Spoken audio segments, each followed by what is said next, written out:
The market has been crazy, and watching some of these assets drop like a stone, some look surprised. But understand, yes, they dropped 50%, but it was not a surprise. Few days back, almost a month back, I argued this in the scientific investor family that the three-wave structure was looking over. Anything going above is a trap. Now you come and watch what happened. Anything which went back up there after that divergence leg, which was here around 250, thus here, it literally was a trap. And that exactly was the history for this asset. Now, what about other assets? What about XRP? What about Bitcoin? What about Ether? And a lot of other assets in this market? Because the trouble is, not everyone looks for the right results. Because right now it is easy, I agree to say, yes, that resistance is strong and the price may get rejected. But few days back, a week back, saying this, showing you guys the wave structure and the history, it was not. But right now that is the truth. And you go look at XRP call just a week back, right? And now you understand the fact, yeah, that just happened. Why? Because the majority would like to hype things up right here.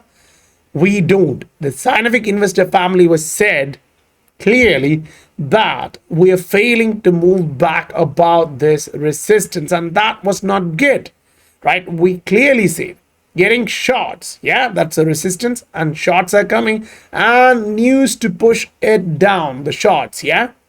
So have more dry powder, whether you are in USDT, USDC, it doesn't matter. All that matters is when you are able to buy at the right time. Because even 3 days back, I highlighted bearish engulfing candle. That was not the perfect scenario. 3 days back, I argued any push back higher here is going to be somewhat like this, and we may go back down. And right now, we're watching just that in the market. So the market kind of gives you all the ideas. Now let's try and break the current market, what we can see and what we can hope for from here.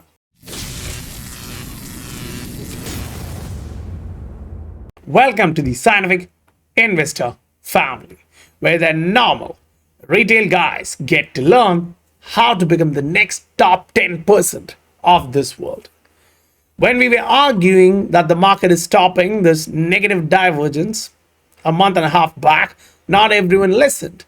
We were shouting, trust me, you'll regret if you don't take the profits out. Not everyone listened. And if you go back in the post, SI family at the top, right at the top of XRP chart was said, this is what's happening. This is follow through. So be aware of the market, be cautious. And right now, the SI family, they're on top of it. So if you are in the market and you have not yet started following all the charts being posted for the SI family, I would argue you need to see that, or just look at the highlights here in the Twitter, the X. You'll see what happened before and what's happening right now, and all the calls for the SI family. Now, let's break the current market structure down so that you are not choppy poppy. Yeah, emotionally, I mean. If you are looking at this, there was a hidden bullish divergence being created.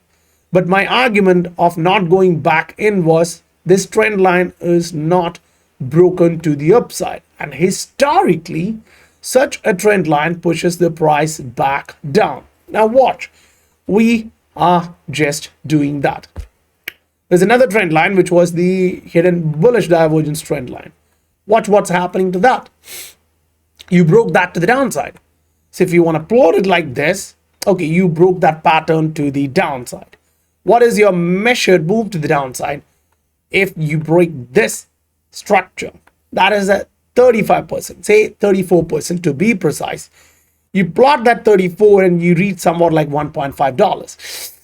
Do I like it? No, I honestly don't. But I would like to see that price, because we took the profits here in this region. We like to see that. Now, if you are that one guy who told guys, watch, this is going to happen, just like the SI family was told here. Now you know what the measured move for such is. You measure the head to the neckline. That's a 37% from the breakout. So you plot that 37%, you come somewhere close to 1.5.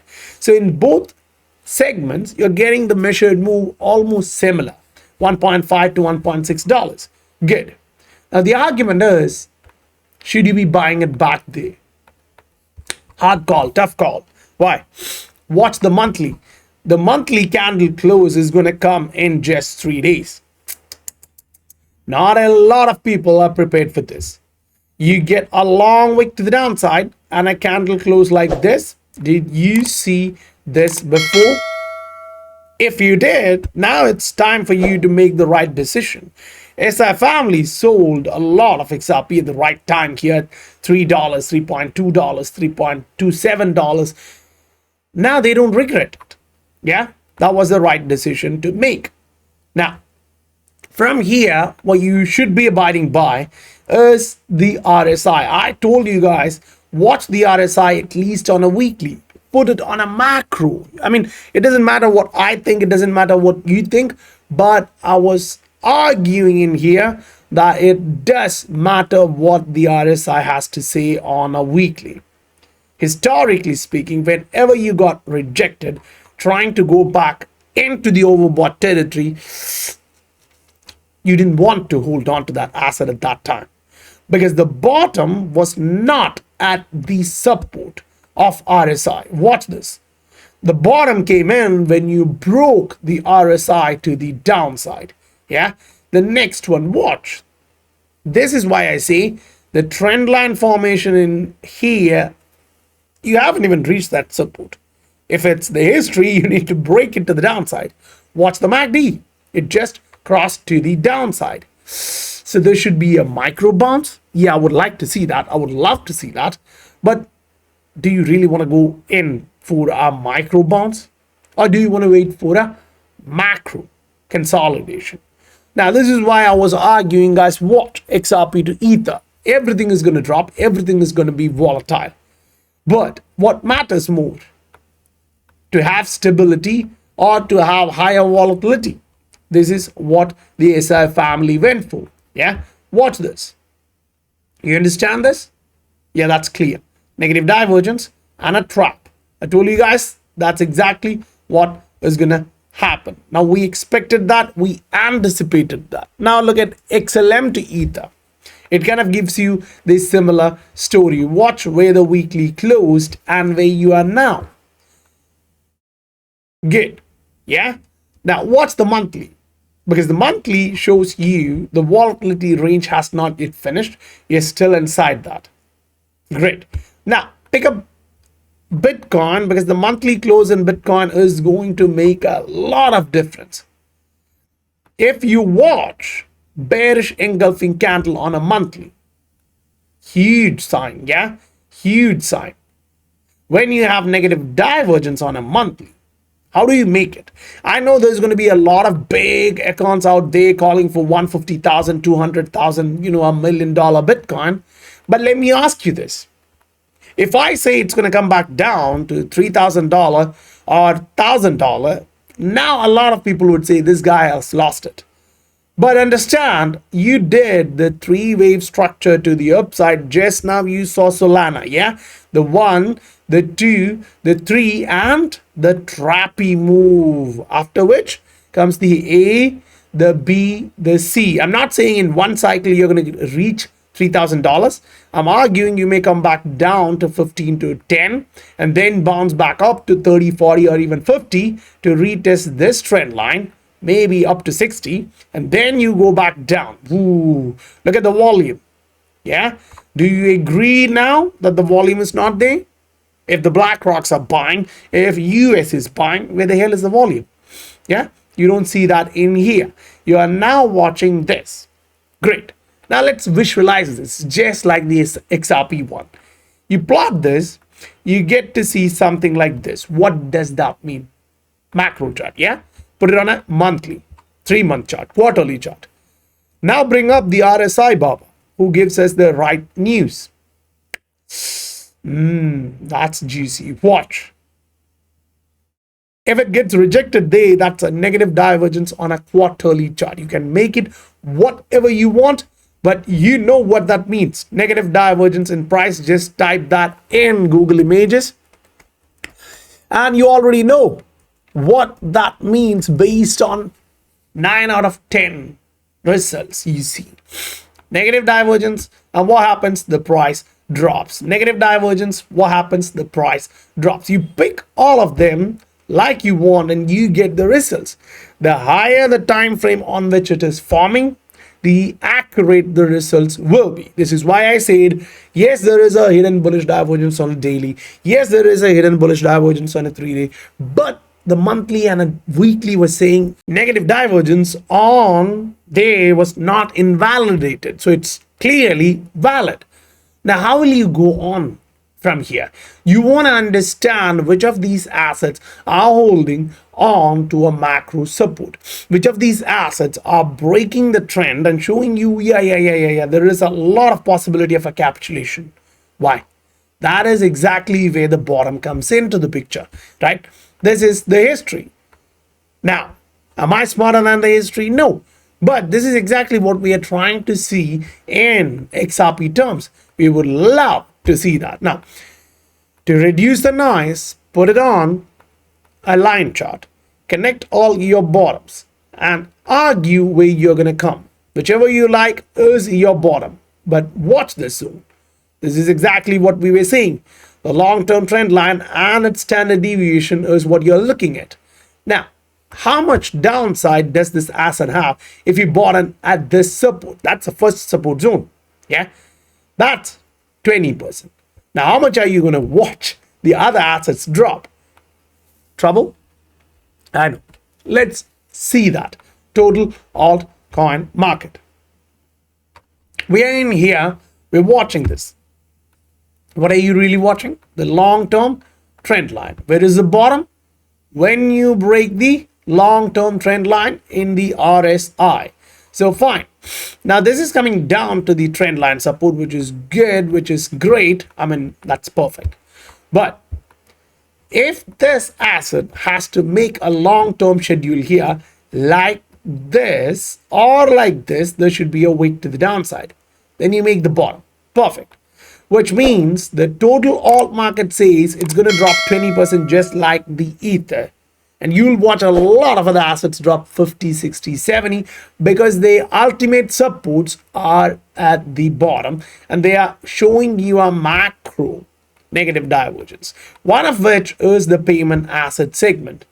So you put that 20% in here versus this, that's a 35%. So you understand, okay, fine. If I want to reduce my risk, I should be in an area where it is getting dominated against other assets. Now, look at Ether to Bitcoin. This kind of gives you a lot more idea. Do I love Ether? No, I don't. I really don't. But watch. This is exactly where the last cycle bottom came in. This is exactly where Ether started rallying. Now, put it on a monthly. You're watching what? A capitulative movement. Yeah, the RSI is entering the oversold territory. Go back on a weekly and watch each time when you bounced off, where was the RSI? And that's on a weekly, guys. That's on a weekly. What does that mean? On a monthly, when you get this, the bounce should be higher. Now, do I really love this asset? I don't. I really don't. But does that matter? No, I don't think so. What matters is where the capital is being injected in this market. Do I have to be right all the time? No, I can be wrong. I can be stupid. Remember at the top when I called here that I'm jumping out, a lot of people said the same. Right now, watch what's happening. So the I told you so, it feels very good right now, especially for the SI family. But my argument here is watch the monthly close. We are not done yet. You still have another 3 days and the scientific investor family. It's like the Superman team here. Yeah.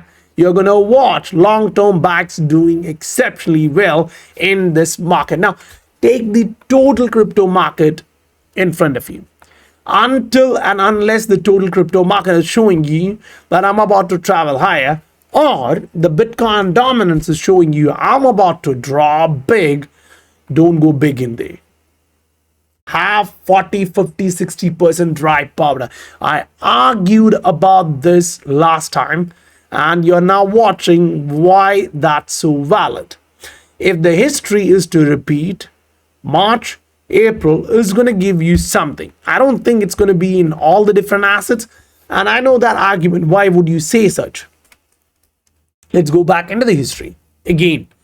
You need to visualize what happened in the past to understand why that would make more sense. Say you pick up the gaming assets. Now, whether you like it or not, it doesn't matter. What matters is what the market shows you. If the market is saying, I don't care about what you think, then clearly you shouldn't be thinking about it. So see this? That local top formation in here, that was the same exact time. Yeah, April 2021 XRP topped off. It never came back up. But watch. Yes, everything dropped, but some of these guys, they made this what? Inverse head and shoulder, and boom, they popped. Now, it looks small, but measure that. That's a 13x. Do we need it? No. 3x, 5x. We are done because we're compounding the profits we took here in XRP after the market popped like this. That's good, isn't it? But for that, you have to exit these assets which are topping off here and enter into these assets which can still go back higher. Now watch, even the assets which were, slow and super high, like Cardano, I think it's a best example. Even though it topped off, it ran so big, it had negative divergence, it did that trappy move. If you wanted to exit or if you bought at the bottom, that was still a decent move. Now, how much? That was a 250% move. That's not bad, but it's not like what? The other assets which went 10x. Why? One was wave 3, one was showing you the wave 2 divergence was so big. Such a wave 3 is bigger. You got that. The 1, the 2, the 3, but the divergence was so big and strong. So what are you looking at now? You literally have to sit there and watch and respect the divergence. In SI family, I'm going through them one by one, giving you guys the right idea at the right time. If you want to participate in that, join the 1,500 members in the SI family so that yeah, this is the right place to be in. This is the place where you get all the information at the right time so that you can use it. Yeah. If you haven't hit that like button yet, please consider doing that. I'll meet you guys on the next video. Bye for now.